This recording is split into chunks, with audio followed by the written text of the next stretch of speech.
Uh, any questions, comments before we get started?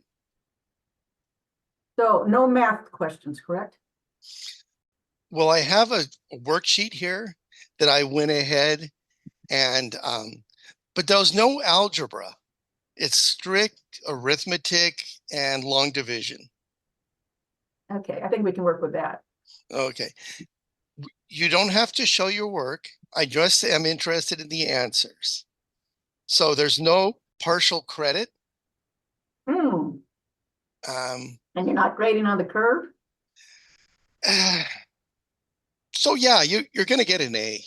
Let's just go with that. So, at any rate, let's get started. Okay. Welcome to another episode of Fair Folk at Work.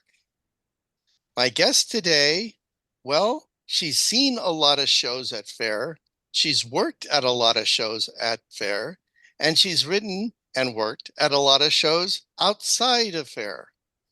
She actually wrote a play about Chaucer's Rooster's Tale and had it performed on a modern stage, not on hay bales. My guest today is Paula Fell. Paula, welcome. Thank you. I sound wonderful the way you introduced me. Well, that's because you are. At any rate, we're going to start with the traditional first Fair Folk at Work question, which is, who was the person who said to you, there's this thing called fair, and what did they say to get you out there? Well, I had been to the fair once, probably about 4 years before I got the opportunity to work it. But that was only, I went with my mother. Somebody said, this good thing, your mother's coming out to visit, take her there. And it was a little overwhelming, never been there before. It was quite eye-opening that there's something like that existed. And then, like I said, about 4 years later, a coworker said, hey, have you ever heard of the Renaissance Fair? And he said, yeah, I think I've been there once and we can work at it. Really? And I love history. And I have always been interested in actually the medieval ages, but Renaissance, kind of similar.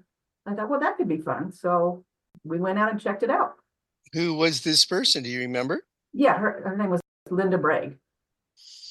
And what occupation was she thinking of working at the fair and including you? Oh, we had no clue. She just had a friend that worked out there. And when we got out there, the friend happened to be working at a booth called Drench a Wench Sokablok. And the people that worked at that kind of gave us a rundown of how the fair worked and explained how we could have, I don't know how we described it back then, but a legitimate fair job where you were a street actor or had a play on the stage or those sort of things, or you could work for a booth. And they said it was easier to work for a booth. So that's what I did the first couple of years. And how old were you? Old enough to be there. Let's see. I think I was 25. And as I recall, Drench and Winch was a kissing booth. It was, though most of my family doesn't know that. They still think it was a dunking booth. You could describe it that way. Before you went to fair, how would you describe yourself? Very much a geek, very shy. I don't know what else to say. What were your geek-like characteristics? I love science. And once again, don't test me on it, but I do. I love history, reading, going to science fiction conventions. I'm one of those. Back then, I'd been to more than one sci-fi conventions and things like that. And so you grew up in Orange County? Nope, Kansas. So you went to the big city? Yes, I grew up in Kansas. I had just graduated from Kansas State University with a bachelor's in biology. And my parents were living in Europe at the time for my dad's job. So if they had been home in Kansas, I probably wouldn't have ever moved. I probably would have stayed somewhere in that vicinity while I was looking for a job. But I kind of needed a home base while I was trying to find a job. And my mom's two sisters and their families lived out here in Southern California. So I moved out here and lived with one of my aunts and uncles for a while until I found somebody that would pay me to work and could afford my own apartment. And you ended up working at a Renaissance fair where you found a talent for being out among people that, did you suspect you had that talent, or was it working on part of your personality that you already had, or was it kind of unexpected to find that you liked working, I'm not going to say a kissing booth, but at a dunking booth? Well, that was not something I was either looking for or expected to be a talent, but I had always in the back of my mind how much I loved theater and the arts. I just never saw it. It didn't occur to me, one, it could be a vocation, just because nobody in my family was an actor or a playwright or anything like that. Obviously, intellectually, I knew people made money or lived that way, but and the other that I was in a few, like in a couple plays in high school and stuff, but I was so shy that it just never thought it would be a good fit. And it actually was a good thing I started out in a booth because the whole Renaissance Fair is one big acting job. I mean that everybody's an actor, even the people working in the booths, selling tickets, anything. You're all performing. And so I got in touch with my acting side. And I also always liked the idea of writing stories, but once again, it never occurred to me I'd had the outlet for it. Let me So, divert you for a moment and say, what did mom and dad and yourself see as your career path before you came to the Fairland? oh, it's something in biology. And they would have supported me if it occurred to me I wanted to be an actor or playwright. But it never occurred to me that I could do that. And I do like the sciences. I'm sure it seemed to them like a viable career path. What has been, as you have clearly made fair part of your life, how do they and your siblings all react to your fair side? Fine. My parents came out, they didn't see me at Drenchawinch, even though I explained to them how it worked, and I think they were a little surprised at that. But they did come out once I was doing plays there. As you probably remember, we would perform a show at least 3 times a day. And when they came out, of course, they sat in the front row of each one of those performances. And of course, they're wonderful, delightful people. And Dawn Taylor, who was in the show at that time, asked me if I had rented them from Disneyland because she couldn't imagine anybody having such nice parents. What was that show? That was the Wife of Bath. Okay. Do you remember any sensations you felt, sights, sounds, impressions you had of those first few years at fair that said to you, I want to come back and do this? The kind of the organized chaos, kind of the agreement that everybody should be having fun, in a reasonable manner. Obviously not fun and hurting somebody, but you could be everybody, including all the customers, could be a little bit outrageous without embarrassment, and kind of there's a inclusionness that there's a place for everybody at the fair. Whether you want to be a street actor or a stage actor or kind of take a step back and be in a booth, but still be part of the whole exercise. What do you remember being told would make you to be a good booth worker before you were hired? Was it Virginia who? Yes, that ran Drencher Winch, Yeah. Soka. Yes. I can't remember how she vetted people. Though I'm sure she did. And I don't know if she just went with her gut or both her and Mario would meet you. But I'm sure they were looking for a certain amount of just being a nice person and kind of willingness to go with the flow, because for anybody that doesn't remember, they had these giant slingshots, which you could shoot wet sponges. And you aimed it at these hay bales that, depending on the time of day, were either crowded with young women or young men. And so in our case, when young women were up there, then men could come up and try to shoot these wet sponges at us. And if they hit us, they got to kiss us. And I didn't find kissing strangers as exciting as it might sound. But I also recognized that the men doing it, they were all just guys, nice guys, and that they were kind of vulnerable. It was kind of like asking somebody out for a date. So I developed this whole routine. If I saw a sponge coming my way, I would pretend like I was trying to get hit by it. and it would miss because I also was really good at that too. But I'd make it look like I was trying to be hit by it, that I wanted to kiss them. And it worked. It was wonderful. And these guys would like even kind of mouth, "Oh, I'm so sorry, I didn't hit you." You know, like they felt like they were letting me down, that obviously I really wanted to kiss them. So I, didn't hurt their ego, but also didn't have to kiss them. This sounds like the strategy of when you're at a wedding and somebody is tossing a bouquet or a garter belt. Uh-huh. You sort of have to pretend like you're trying to grab it, but it's oops, I missed. That's it. Do you remember any street acting or performers that you looked at them and said, well, if they can do that, why not me? Yeah, well, the street actors I was always very impressed with, and even though I worked there 10 years, never got comfortable with that aspect like most people were. It's basically improv with people that have no idea how to do improv. In other words, the paying customer. I was never really comfortable with that, but what attracted me was watching all the other stage shows. And I thought they were delightful, but somewhere in the back of my head, I naively, thank goodness, naively thought I could do it too. I did not have a clue, and I'm so glad I didn't, because I wouldn't have ever made it onto the stage at the Renaissance Fair. What were some of those shows that you saw and said, I can do that?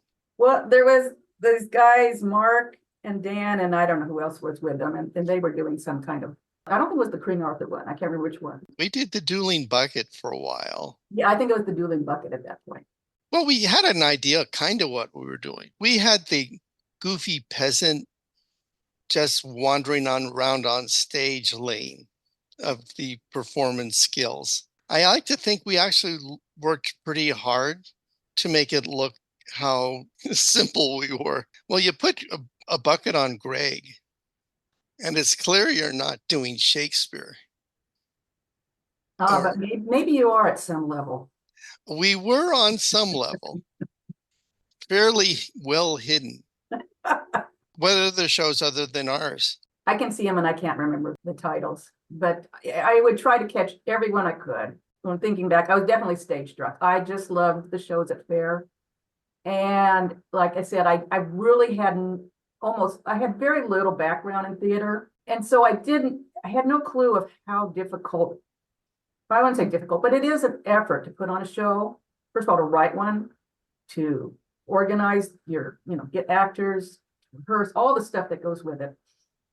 And I also had no clue about the inner workings of the fair, especially in relationship to the stage shows. So at that point, and I don't know if you remember, because you were pretty enmeshed in that area, but the actors that got to do the stage show, that was almost a closed shop. It was very difficult to get a new show in, because they kept, most of them would come back every year. They only had so many slots to fill on the stage. And, people would try every year, but very, very few new shows would get in. So the year we tried to get in, they had just built a new stage. And because it had been such a closed shop for so long, very few people, new shows auditioned, and they found themselves short. So they took everybody that auditioned a show. And, we just thought we were good. And I found out later, no, it was just because they had to fill the stage. What show is this? That was, I think the title was the Goodley Brothers Present, because I had written a show for me and two other women. I'd actually auditioned another show the year earlier, and it got turned down, and thank God it did. And I had a larger cast, and half of them were men, and every one of the guys let me down. But the two gals that helped with it didn't. And I thought, so that's Tracy Marin and Liz Pasha. I thought, next year I'll just write a show for the three of us. I'll know we all show up. And that was the year they had the extra stage. They needed a show. They let us put up a show. I was terrified that they'd eventually take us down, because I think we were the first. No, I know we were the first. And I don't know since then if we were the only show that had just women, because, they tried to be somewhat historical accurate, but they did let women perform, because Phyllis didn't want to cut women out of having the chance to be on the stage. but I thought we might be pushing it too far to just have women on there. So we had part of the play was this whole thing where we weren't going to be acting, our brothers were, but our brothers would never show up, so we'd have to perform the play. I want to give a shout out to a couple people that helped us when we were first rehearsing. And once again, those guys, Mark and Dan, were watching. And Tracy was, knew you guys. And we were asking afterwards if that Mark and Dan guys had any advice. And you said, to me, they said, you need to switch roles with Tracy. And and once again, clueless in terms of acting or writing. You said, the part you're playing is Tracy's part. It's her persona. And the part she's playing is your persona. And it'll be easier for the audience to accept it. And you're spot on. And that's what we did. And made a much better show. Knowing how your castmates are perceived is about, at least I would say, 80% of writing a show. What other lessons about performance or writing did you get from doing shows both at the start and as your career progressed at FAIR that you have used in other plays or performances? One piece of advice that you also gave that helped me at FAIR was you said, never play the narrator because the audience won't remember you. In the next play we did, which I co-wrote with Tracy and Dawn Taylor, the wife of Bath, it needed a narrator. And the narrator was on the stage for the whole play. I knew it had to be a strong actor, and Dawn's a very strong actor. So I convinced Dawn that she needed to play this role. And I didn't tell her your advice. And in that show, for just like about 2 minutes of the show, I play a dog. So when Dawn and I would walk around FAIR, and we weren't in the costumes we wore in the play, just in our regular FAIR costumes, people would stop me and say, "You're the gal in the dog costume." And she'd be standing right there, the person who had been on the stage the whole play, and they wouldn't say anything to her like, "Oh, and you're the narrator." And it not only became a running joke, she was also a little bit pissed about that. And finally, toward the end of the run, I finally said, I should tell you what Dan told me. And that was still friends. She forgave me. But in terms of my other playwriting, it has been immensely helpful. So as you probably remember, we had to schlep our own props from stage to stage. We really had no backdrop or scenery.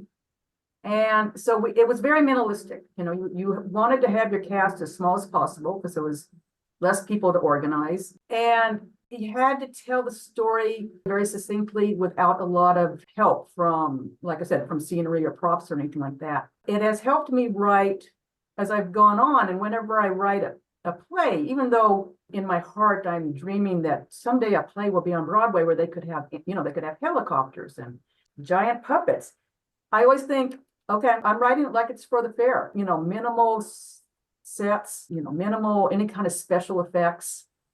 And it actually, the way theater's going, it's a good thing to be able to understand. I've been in several playwriting groups, and I see the playwrights that they want to have large casts and lots of scenes, and don't quite get why they can't have that. Because especially if they've gone to big productions at big theaters, they can do it. Why can't I ask for this? We can.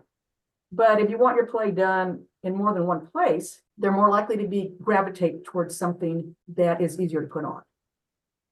One of the rules I remember that really was more mechanical than theoretical, I guess, was that everybody's on the same hot stage.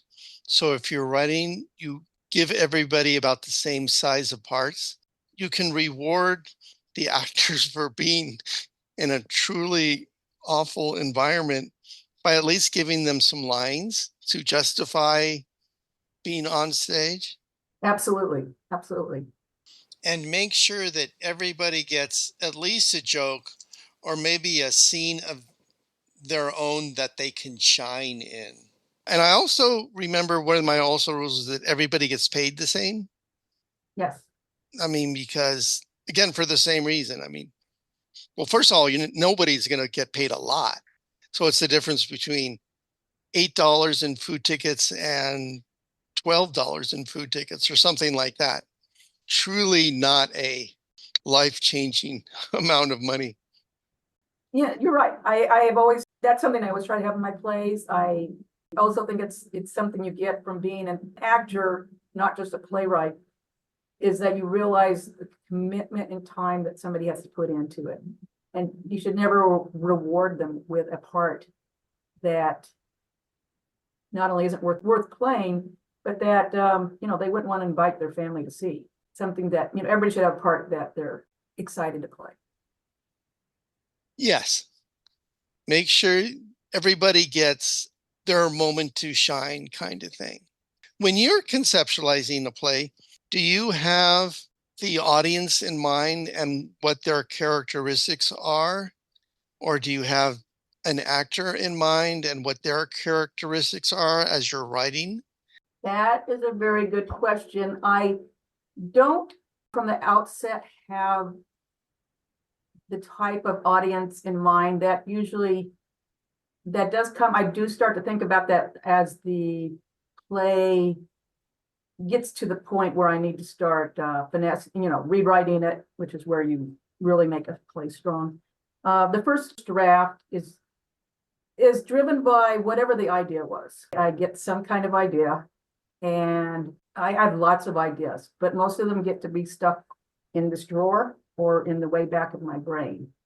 And they're all fighting to come forward, and eventually one will get in the front. An idea becomes the one I have to work on. I crafted out my characters.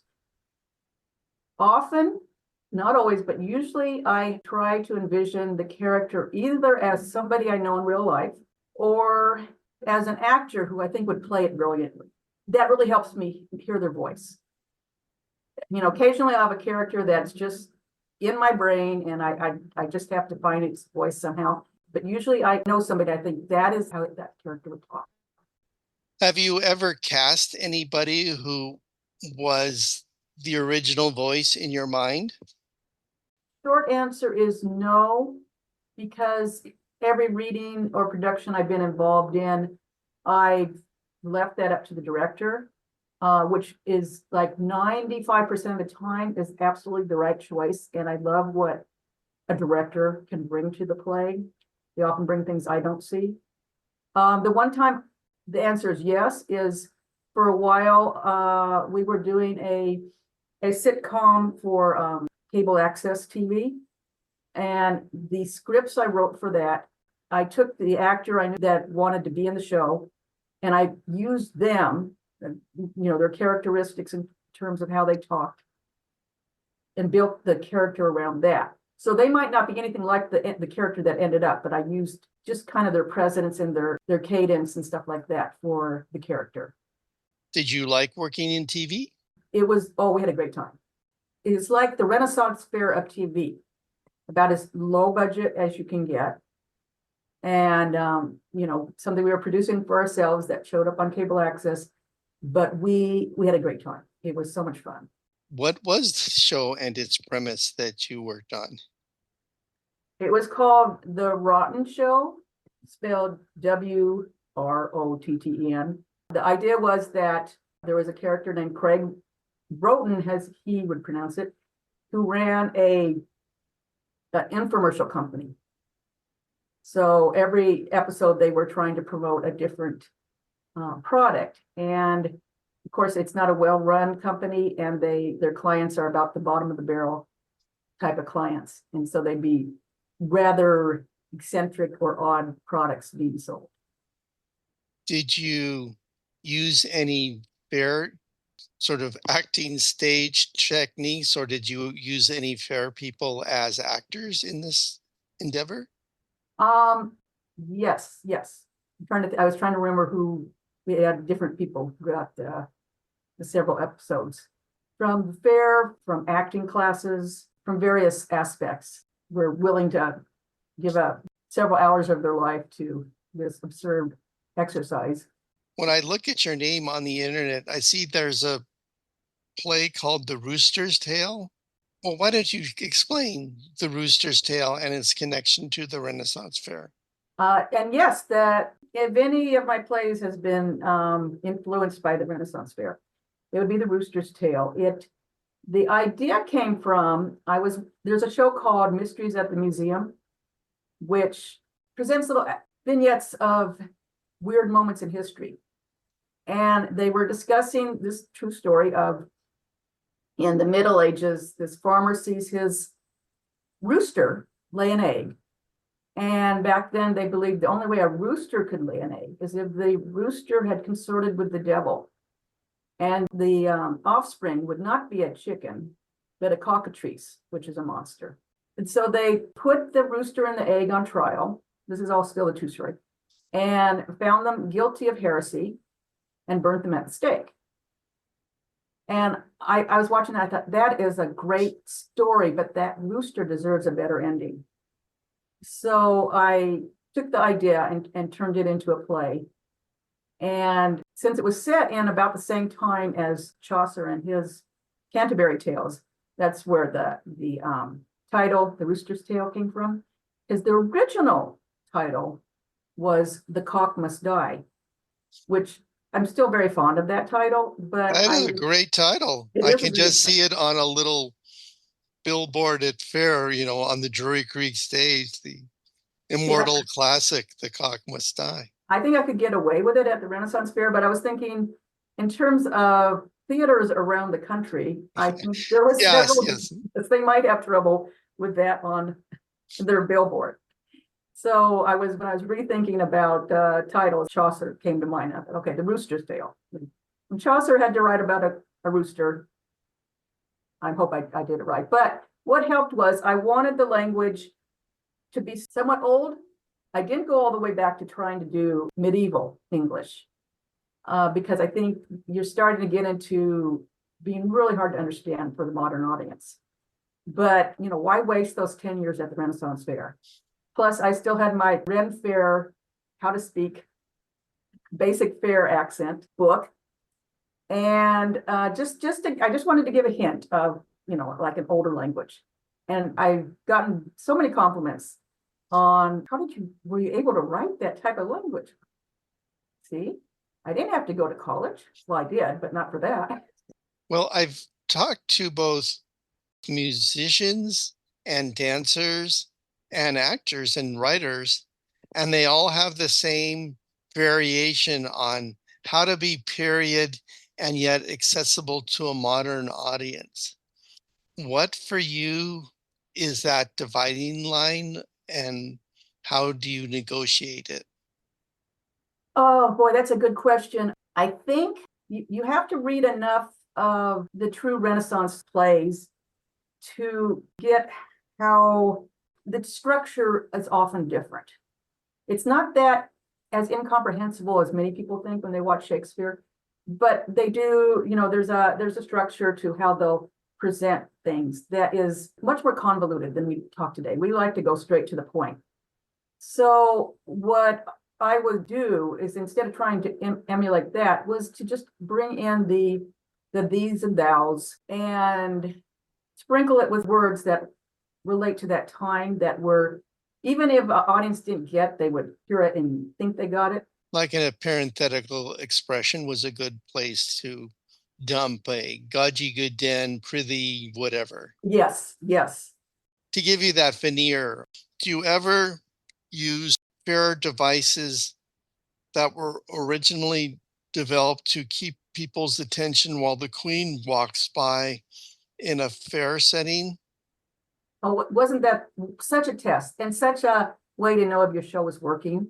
I think for a regular theater audience, they gauge their success by the applause at the end, or its comedy, the laughs during the show.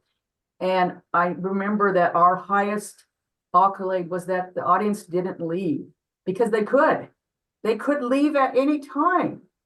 And so you were always appreciative of your audience. I don't know if I have an exact device I use, but I think in the back of my mind, it's always there. I always assume my audience could leave. I would never burden them with I might have a great speech or a message I want to get across, but if I think I'm going to bore them, I'm not going to use it, because I'm going to assume they're a Renaissance Fair audience and they can get up and leave. That turkey leg is calling them. Oh, that's a great way to phrase it. And you have to reward them continually with little jokes and props and things to keep them in their seats. Or here's your reward for sitting here in your seat without leaving bit. And I keep that in my back of my mind. If I start trending toward a monologue, and I'm not opposed to, I know there are some beautiful monologues out there, but I don't like going there unless it's going to have a really good payoff for the audience. Another advantage of the fair is that you get sort of a new audience 3 times a day. So if you want to change something or experiment, you can. Have you written shows like that outside of fair? Not exactly. If it's a show being put on, rarely change it up on the actors who have been rehearsing it for several weeks. But what I do get is from when I have readings of the show, or even after a show has been performed, I'll change plays because I'll see what works or doesn't work. There's just some things you don't know until it's up on its feet. And then you wonder why you even wrote that part. But at the time, it had seemed brilliant. That an audience is a litmus test, as they should be, because it's for them. You made me think, though, and I've said this to people that have only worked in real theater. I would tell them about how I learned at fair what the best audiences are. For a comedy, the best audience is a morning, slightly chilled audience. They would be the most awake, and being slightly cold would make them, for some reason, makes people pay attention more. The worst audience is an afternoon hot audience because they might be loving it. And we had afternoons where the audience was dead silent through the whole thing.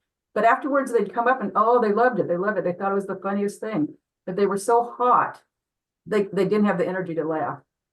But the second best audience is a slightly drunk audience who would always be very appreciative. However, the only problem with that is they might laugh at the oddest moments, which can throw you off as an actor. Did you rely a lot on pulling a volunteer from the audience because actor X was in the privy and was going to miss the big show?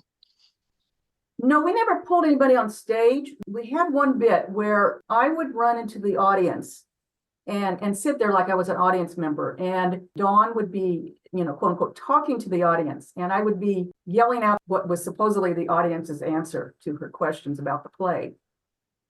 And that always worked well. But the one mistake I made one time was, I'd run out there and sit down by somebody really quickly, and that would always startle them.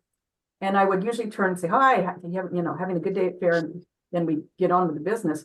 One day I made the mistake of turning to a man. This is when we were doing the Wife of Bath's Tale, which wasn't exactly a strict interpretation of the original Wife of Bath's Tale. I turned to the guy, instead of saying, are you having a nice day at fair? I said, are you enjoying the show?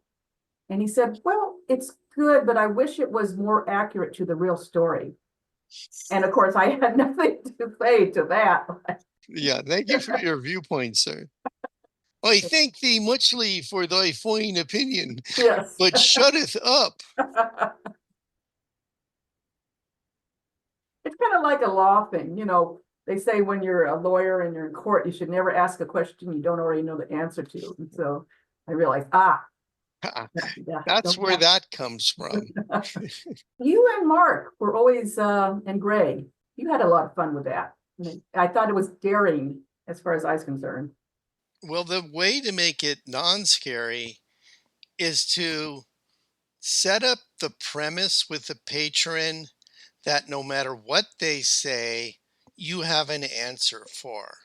Like for Mark and myself, it was sometimes we would like to discover the new world for you, and you have to give us money to pay for it. And in return, we'll name some part of the new world for you. So no matter how they respond to that question/premise, we were going to do something that we were pretty comfortable with and get a laugh. And you remind me, and this goes back to a question you asked earlier about who the audience was. The other thing I learned about audiences was how different members of the audience would be attracted to different cast members. And, of course, Tracy, in addition to being a fine actor, very sexy. So we had the male audience wrapped up there. And Dawn just was so funny, even though nobody remembered that she was on stage. She would get so many laughs. So she got pretty much the general audience. And for some reason, I was very popular with the 10 and under crowd. So we kind of figured we covered the demographics of the fair. And when I was later in Mark's play about the three blind mice, and I was the cat that was temporarily died, more than once a parent would come backstage and say, "Would you please come out and tell my child that you're okay?" Because they were so upset that the cat had died. So that was my superpower, which really didn't play much to drama, but it worked at the fair. I think if your show is a hit with children, you've done something right, because they'll watch it over and over and over, and they'll have it memorized Yes. even better than you. Oh, yes. And if you get that response from an audience sort of that's just open to being entertained, you've done a right thing. And I think something you said earlier, your rule about imagine mom and dad seeing this, is actually a very good one. Good art sort of comes from working with limits. And if you limit yourself to a line that mom can hear, working around those constraints can give you interesting choices as the author and the actor. Oh, absolutely. That is another thing I learned from fair is I write in terms of not necessarily for kids, and certainly the Rooster's Tail isn't for kids, but I still write for a general audience. And the thing I learned about knowing you have a general audience, and two, having such a limited in terms of sets and props, all those limitations actually make the play better because you have to work so hard to get around that and still make the play work. I think it's kind of like the old analogy about diamonds. I think that pressure forces you to come up with something better as opposed to easily fall back on a great set. You do have to find a way to make it work. Though it did help, I have to say. I was in a regular stage show and I had one of those moments where something went very wrong and I was able to get out of it. Just, kind of that, you learn that anything could happen at any moment and you got to just you just got to roll with it. It's a great lesson to learn.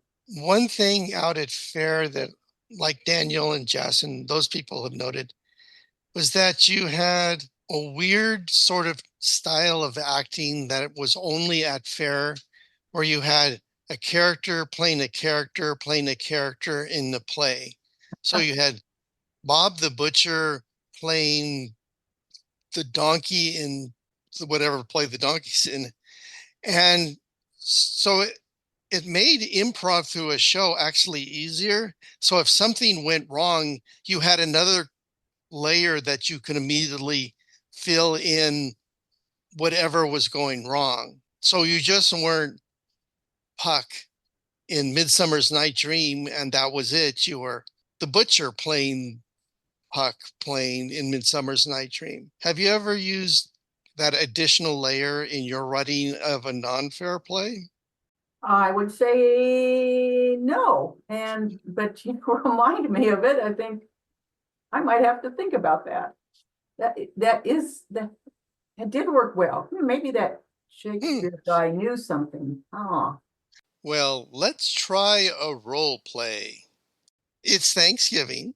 You have been avoiding Donald Trump for the last 3 hours of the family meeting. Avoiding talking about him? Yeah. Okay. He's not actually at my Thanksgiving. That's No. You're eating at the table. Your niece, let's call her Zoe, age 14, puts down her fork and says, "I'm going to work at the Renaissance Fair next spring because I want to be like Aunt Paula and have all the funny stories that she has." Your sister, let's call her Mary, puts down her fork filled with mashed potatoes, and turns to you and says, "Yes, Paula, tell me why Zoe, light of my life, who I nearly gave my life-giving birth to, should work at the Renaissance Fair this fall." And you put down your fork of mashed potatoes and say, Well, Tiffany, I think that's a great idea. I'm sorry to say the booth I worked in doesn't exist anymore. I think what you should do is be in one of those nice washerwomen groups. Stay away from the boys and vet everything through me first. No, I don't know what I would say to Tiffany. I probably hadn't told her the truth about what I did at the Renaissance Fair, other than stage plays, because to this day, my granddaughter, who is 19, still doesn't know, and I'm not sure when she'll be old enough to understand that her grandmother has actually kissed more men than she ever will in her lifetime. and that's not necessarily a goal to beat Exactly, your number. exactly. Let's do Okay. math. Let's do math. Let's do a math question. You're in a cart leaving for shipping under Oakwood, traveling at 3 miles an hour. When do you intersect the cart? 42. Okay, that's a good answer. When you were kind enough to say, yes, let's go ahead and do this, was there something in your brain that said, I have to remember to mention good old so-and-so or good old some and such? Like a favorite booth, a favorite food, a sensation, emotion, a person. So this is your time to recover that memory and say, and another thing. All right. Well, I've already given that Dan and Mark guys a lot of accolades, but one of my favorite memories of the show was of the fair was the year that you two ran that at the end of the day show, which was really geared toward the fair folk. And you ran it like a Tonight Show thing, except in the Renaissance time. And you had different people on, and you quote unquote interviewed them, and they perform or something like that. And I would come on every night with a skit, and it would be different every time. And that was so fun. The challenge of writing like, I don't know, was 2 minute, 3 minute We skit. tried it 2 to 3 minutes. Yeah. Yeah. To have one of those different one every day and get somebody to do it with me was so exhilarating. And that you guys would let me do it. But we had, little rehearsal and no way of knowing if it would work. Late Afternoon with the Limb Hackers, I think, was the title we came up with. It got to be very popular. Yeah. The other, I think, fun memory was the Goodley Brothers Presents, and we had been the only female cast, and we lived a little bit in terror that we would get kicked out eventually. And up until that point, I had never talked to Phyllis. And we had already done the show for 2 years. And so this was either the third year or the second year, I remember. And we were told that after whatever, the afternoon show, we were going to have a meeting with Phyllis. And I thought, oh, great, this is it. This is it. We're out of here. She's figured out that we've been running under the radar. And so we sat down with her, and it turned out the opposite. She was thrilled. She said, I've been waiting for somebody to come and do an all-female play. So maybe you should have told them, but it was, so once again, luck. Did Phyllis say anything about what her vision of the fair was, other than she was happy to have an all-women show? Or well, that's when she went into the explanation of how she bent her rules, because she wanted to bring as much authenticity into the fair that she could.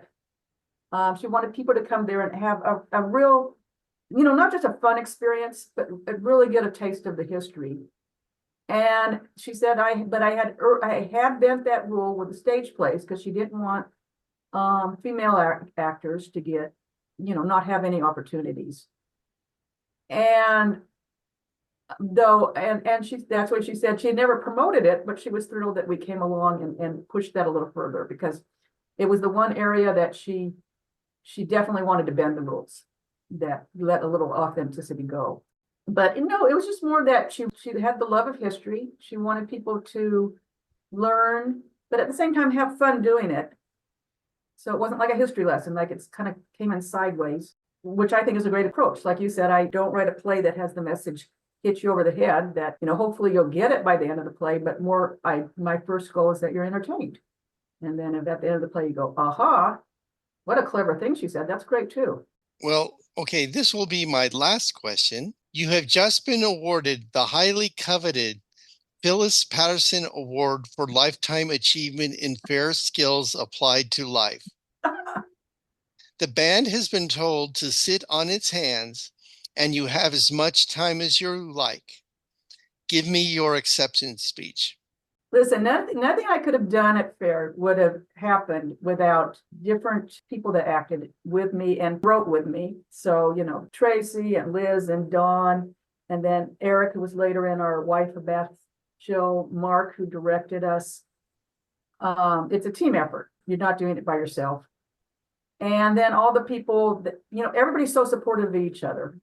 This isn't a well-written speech, but, I wasn't expecting to win the award, so I wasn't really thrilled and amazed that I happened to win this. Throw out, I keep mentioning names, Michelle Morris, who stepped in for my role one time, which I thought she did a great job and had to be somewhat thankless because she just came in one time and learned all the lines.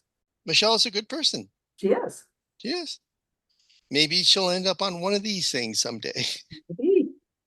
And with that odd little piece of foreshadowing, I think I can hit the stop recording button by doing this. And that was my March 2024 interview with Paula Fell. Questions or comments can be directed to me at djng@earthlink.net. If you or somebody you know would like to be a guest on Fair Folk at Work, also email me at djng@earthlink.net. But that's it for this time. Thanks for listening. Bye-bye.